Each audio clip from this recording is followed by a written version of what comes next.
Les traces de la nuit sanglante sont encore visibles devant ce café de la rue de l'Argonne ce matin.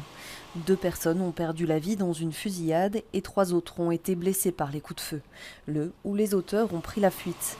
Les riverains, tirés de leur sommeil par les détonations survenues vers 2 heures du matin, sont sous le choc. J'ai entendu l'ambulance, quand je regardais, la sangre, la police, il y a une fille qui travaille au café, qui était pleine de sang aussi.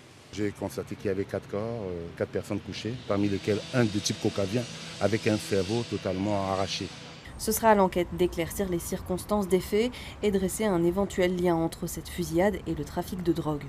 Le quartier se trouve dans le périmètre du hotspot de la gare du Midi et fait donc l'objet d'une surveillance renforcée. Il y a un point d'attention parce qu'il y a du deal de rue régulièrement ici dans le début de la rue de Mérode et qu'on a une fréquentation avec du deal qui a lieu dans ce petit tronçon qui est une petite chicane et donc effectivement propice à ce genre de pratique. C'est vrai que ce sont des établissements qui font l'objet d'une surveillance de par la police et l'administration communale du point de vue des licences, du point de vue des activités qui sont menées. Ces dernières années, violence et drogue sont devenus un quotidien bien pesant pour les habitants du quartier. Imaginez-vous un instant où bien je suis en train de rentrer du travail, peut-être aux environs à cette heure-là, 1h45, et que là je passe, mais peut-être je me serais pris une balle perdue, qui sait, donc vous voyez.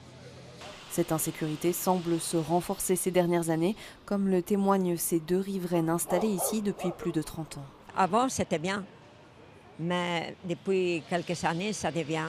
Il y a des drogués, des soulards, on a peur. Vous craignez pour votre sécurité? C'est la raison pour laquelle vous préférez ne pas être filmé? Oui, oui, oui. Parce qu'ils font la loi à sa façon, ils sont des groupes, ils sont à 4-5. Ici, le soir, je ne souhaite à personne pour passer par là. Ils fument la drogue, ils ne se cachent pas.